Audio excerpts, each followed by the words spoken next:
All right, what's up, guys? We're back with another really juicy episode that I think Leo was burning to discuss, which is why pickup doesn't work. And we want to split it up again into multiple episodes. We'll see if we get to everything today. But the first part that I want to discuss is how we measure success when it comes to pickup and the map that we're using to measure success, why that is not actually serving us. The second thing is, what do you think, or what you think you want versus what you really want? And that's the third part, what you really want. And then lastly, we want to get into how to get what you really want out of this. So to kick things off, Leo, how do we normally measure success in pickup? Like, what's the way for us to go like, okay, I want to see improvement. I have this goal here. I want to get good with women. So in 6 months from now, I want to be at this particular place. I want to have this amazing woman in my life or whatever.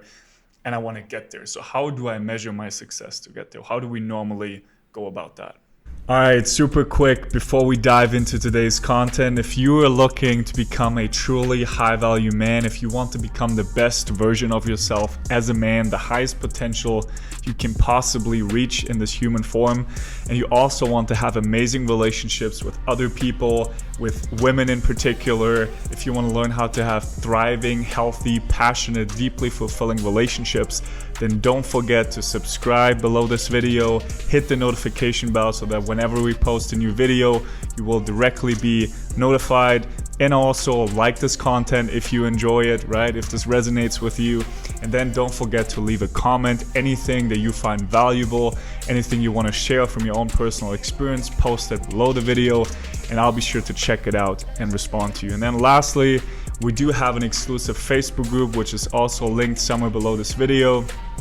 Go check it out, join the Facebook group. I'll be doing exclusive live calls on there where I'll be sharing some of the most transformational tools that have helped me on my journey, that have helped Leo on his journey, and obviously a lot more stuff that I'll be discovering that I'll be sharing with you only inside the Facebook group. So without further ado, enjoy, and I'll see you there.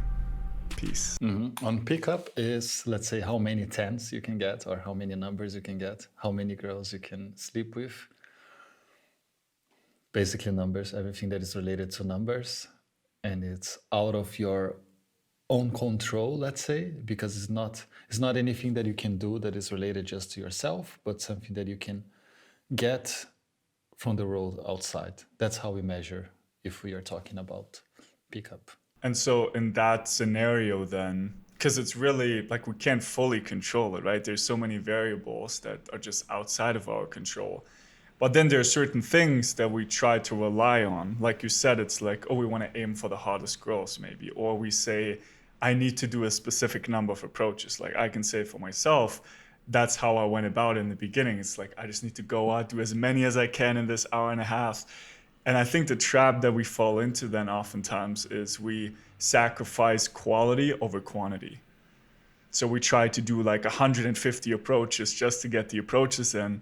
And you said this last time, and it's like, then you stay into the conversation for 30 seconds and nothing happened. Even though the girl might have been interested and she would have been like, yo, let's grab a coffee together.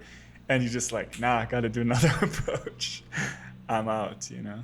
Yeah, I remember that quite vivid, not only from one person, a few guys actually, that we will be in a bar or in a club or whatever, and they would get someone interested and they will come back to the group and I'll be like, bro, why you don't stay that longer and enjoy the situation? It's like, no, I'm trying to improve.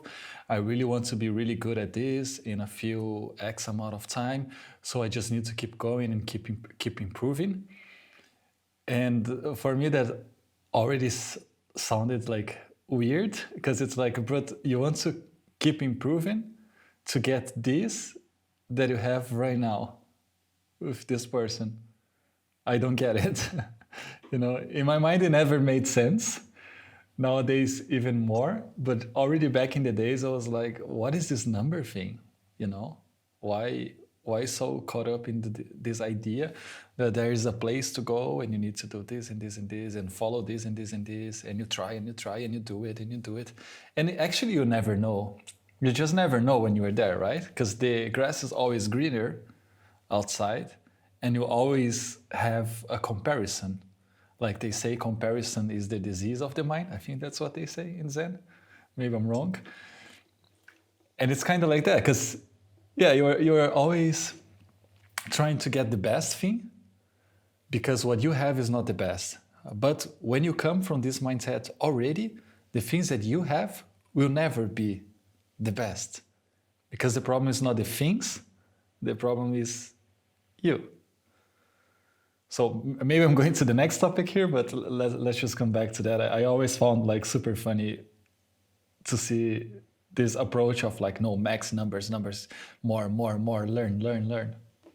I mean, that's a bigger topic in general. It's like this idea of when you are at A, you're always thinking about B, and that's just how the mind operates. That's because we live in this fast-paced world where we're never satisfied with where we're at. There's always the next stage, and we have to keep improving. It has to go faster and quicker and more instant. And we look at the next thing, and then when we are at B, we already look at C, and when we're at C, we already look at D. So we never can actually enjoy the moment. So no matter how hard we work, even if you had that girl now, let's say in 6 months you had the 10, you would still be feeling like, oh, this is not enough. Maybe I need three tens, or maybe I need, I don't know, like 10 or 20 or whatever, right? Like you would find new ways of finding the next level in that. And so there was one thing I wanted to say, like what this whole mass approaching, I think what it really comes down to at the core is we believe that we're so flawed that we need to just go through these motions, and we think there is this magical, like you just fake it till you make it sort of mentality that I've seen. It's just like you just have to go through the motions, almost like a robot, like you're programming yourself.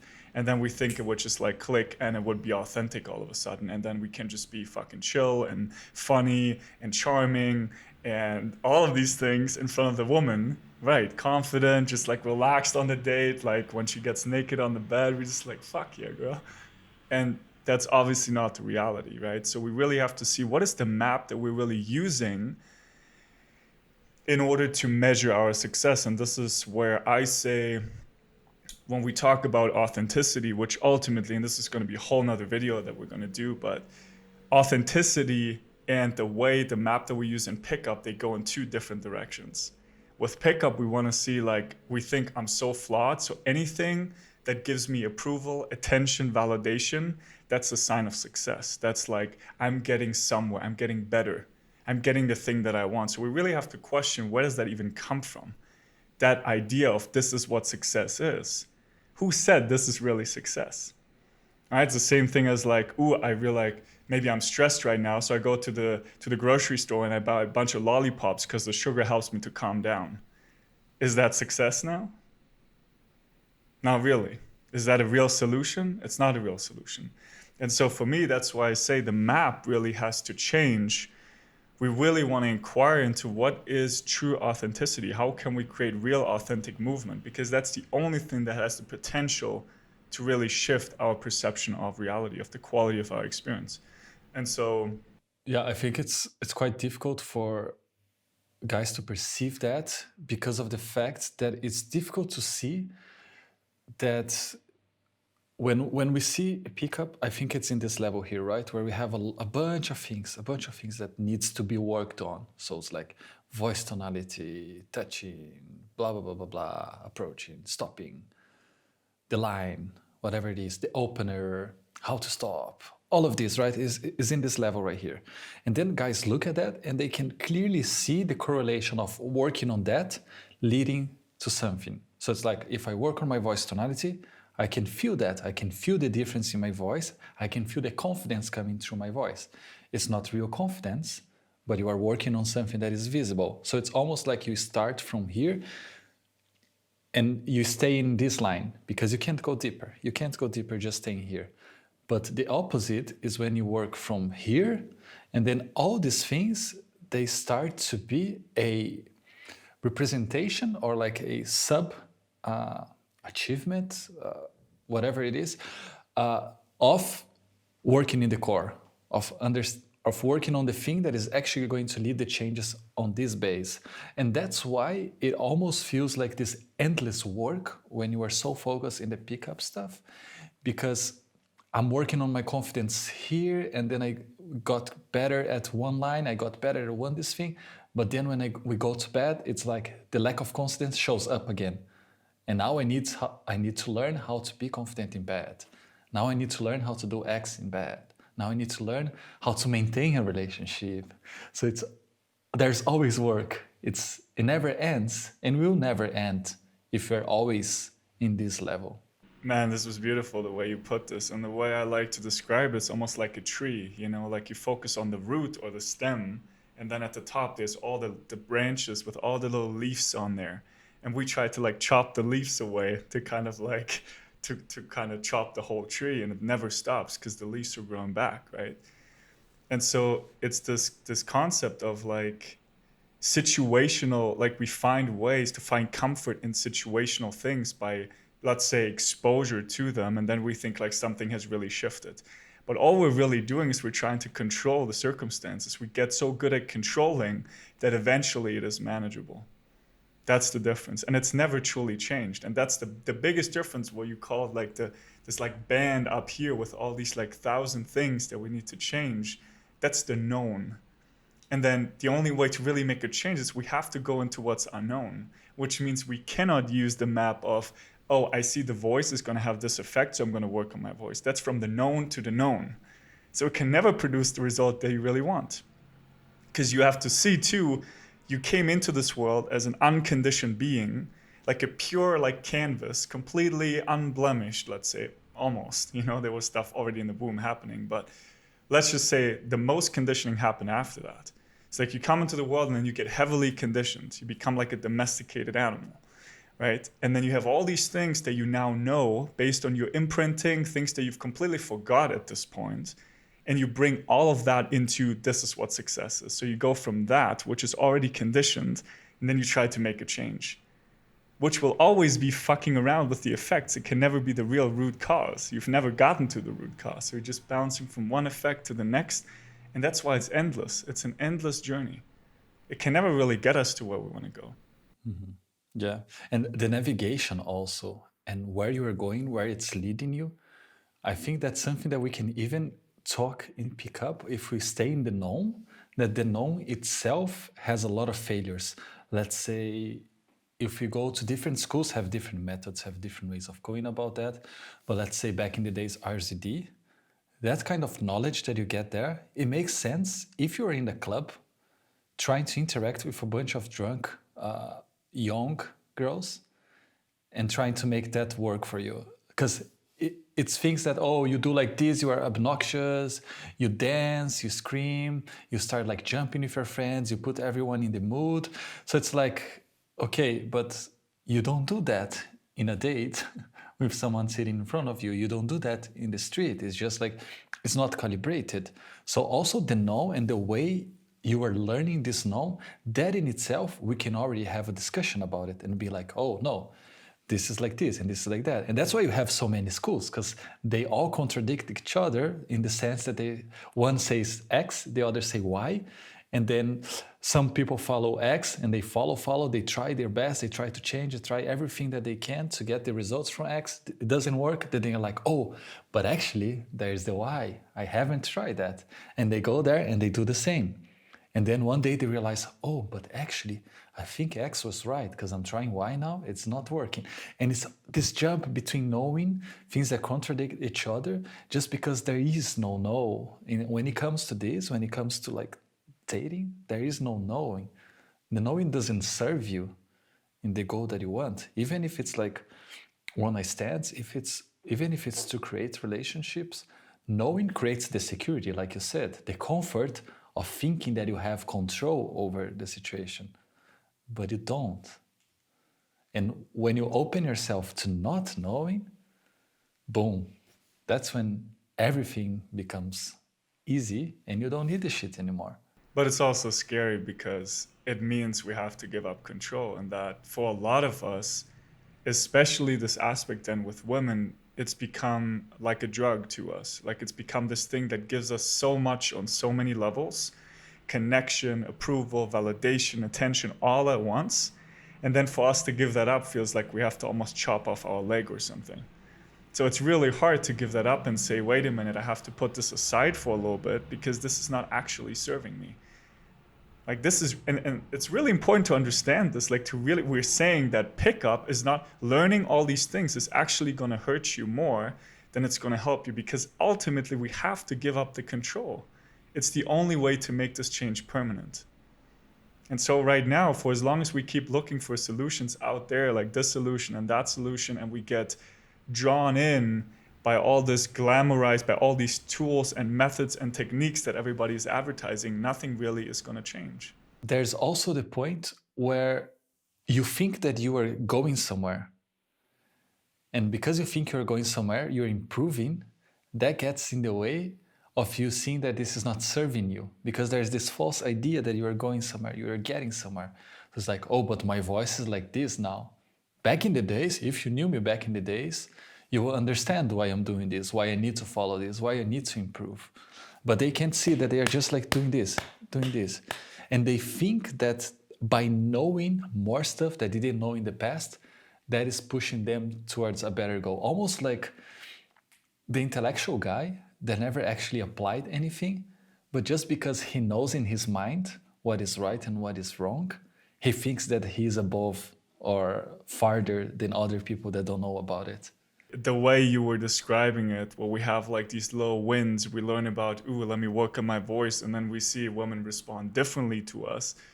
All of these things are kind of like we're a dog on a leash, like on a really tight, we have a really tight collar, and we have a little bit of room that we can move around in. And so we kind of like try to go, and then we have this little success, but inevitably we run into a wall. Like it's getting so tight, the collar, just like boom, and then we can't move any further.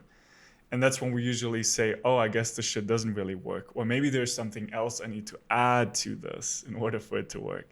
So then we pivot a little bit and we say, oh, let me look over here. Maybe it's also my posture. Maybe I have to do improv too, right? Or smile more. So you learn all these other things in order, because you think this is also what I need. But eventually, like you always keep bouncing into these walls. And it's like, you never realize that maybe there is no way for me to have success in this fashion, because yeah, we think, and people are saying this out there, it's like success is a linear thing. We say every failure gets you one step closer to success, and I say it doesn't. If you keep going in the direction where it's like you're only dealing with the effects of things, you never actually get to the root cause, then you can go as long as you want and you will never get to the place you want to get to. It can never be a permanent change. The thing that you are saying that the failures will not lead you there, it's because we need to see that we are coming from a place that has a limit. And that's the place, I'm going to call it pickup. What is the limit of pickup? Is pickup itself. You can only go as far as this will allow you to. And it's hard for someone to first admit to themselves that they wasted some part of their life, some years, whatever it is, learning all of this, and to go back and be like, okay, actually, let's try to forget all of these things that I learned and let me go to a different path. Let me try going back to me, to myself, to the inner things, the way I see things, the way I see women, the way I see relationships, and all of that. And let's go about it with an open canvas where let's try to paint a picture again. Let's come up with this new child wandering mind. And that's really, really hard because you're already attached to this idea that you need to go somewhere.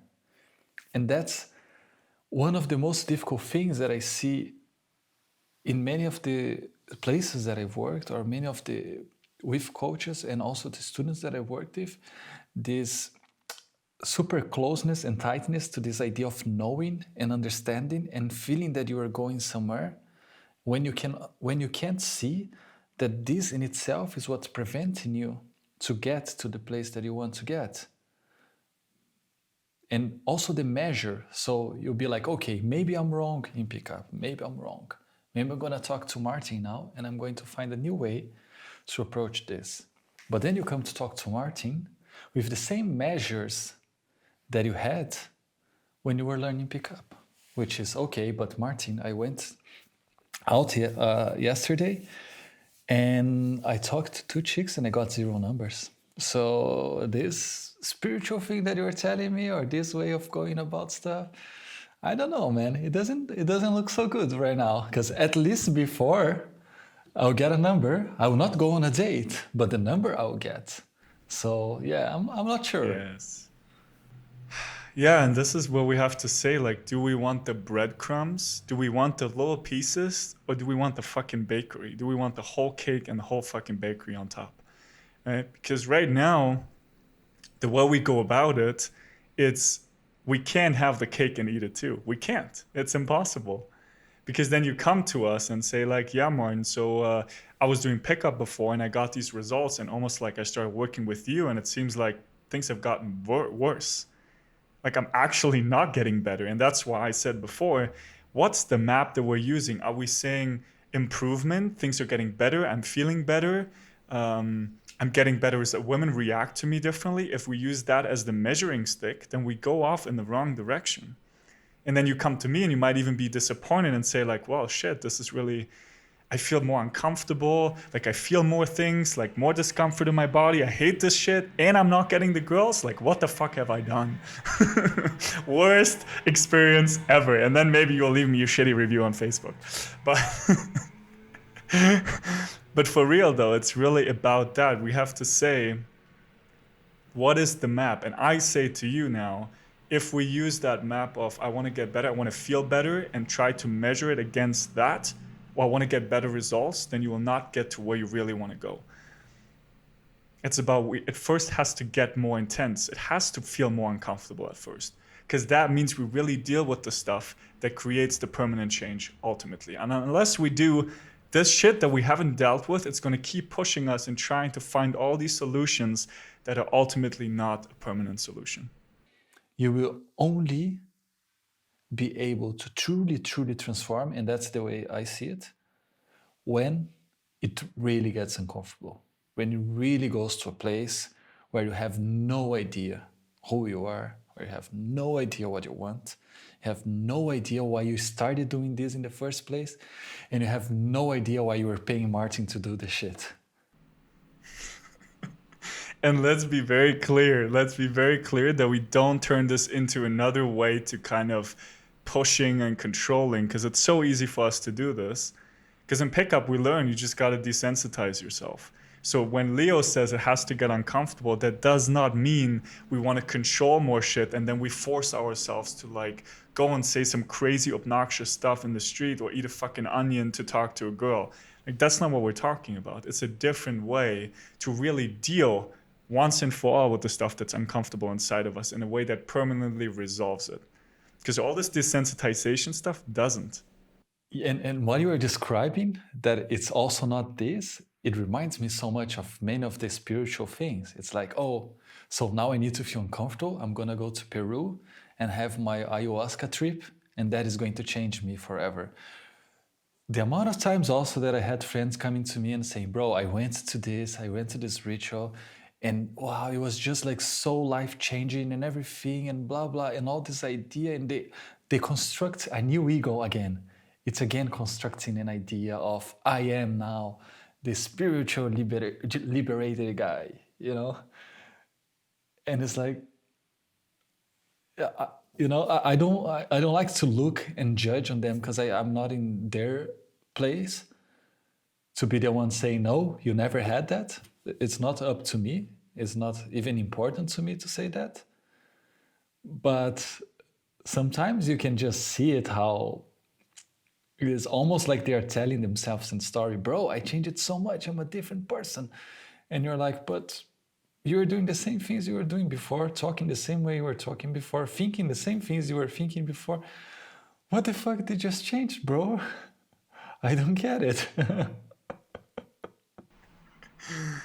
And I think Yeah, first of all, there's going to be a ton of stuff that we're discussing also in the Facebook group, some of these tools that we're using. So go check that out. There should be a link somewhere below this video.